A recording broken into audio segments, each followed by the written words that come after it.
మన పులివెందుల పులి ఈరోజు 11వ తారీఖున 11 మందిని వేసుకొని అసెంబ్లీకి వచ్చాడు. ఓరా అబ్బాయా వారు నాయన అంటూ వచ్చి 11 నిమిషాలు ఉండిపోయాడు. మన ఫస్ట్ క్లాస్ స్టూడెంట్.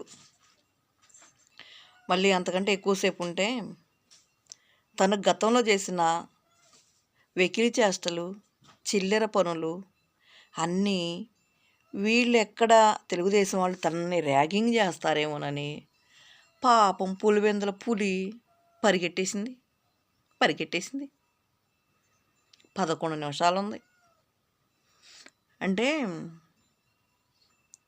అదే నెల జీతం కావాలి కదా, పాపం పేద మాజీ సీఎం కదా, అందుకని ఫస్ట్ క్లాస్ స్టూడెంటు వచ్చి వెళ్ళిపోయాడు. అతను భావన ఏంటంటే గతంలో మన చేసిన అరాచకాలన్నీ వీళ్ళు చేస్తారేమో అని భయపడుతూ బతికేస్తున్న పులివెందుల పులి. కానీ చంద్రబాబు నాయుడు గారు నేతృత్వం, ఆయన నాయకత్వం అలా ఉండదు కదా.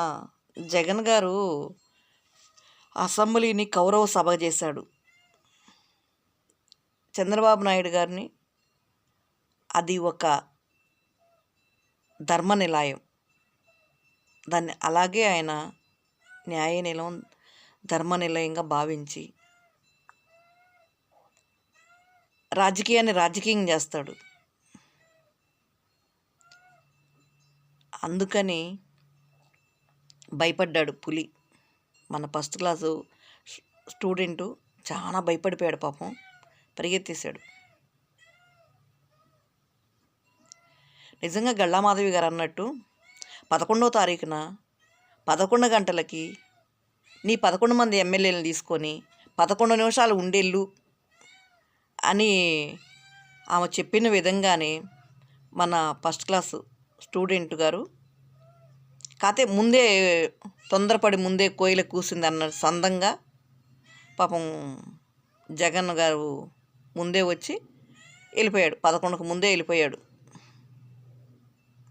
ఫస్ట్ క్లాస్ స్టూడెంటే మరి అలాగే ఉండాలి. నీవు చేసిన అరాచకాలు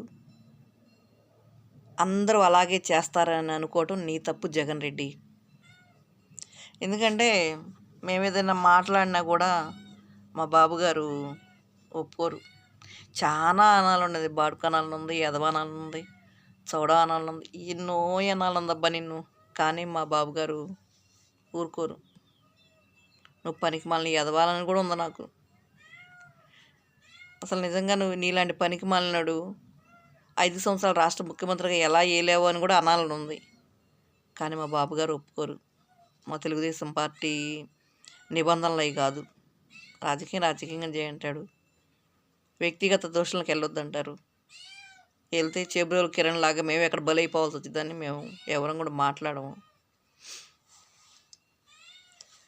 బాయ్ 11 రెడ్డి.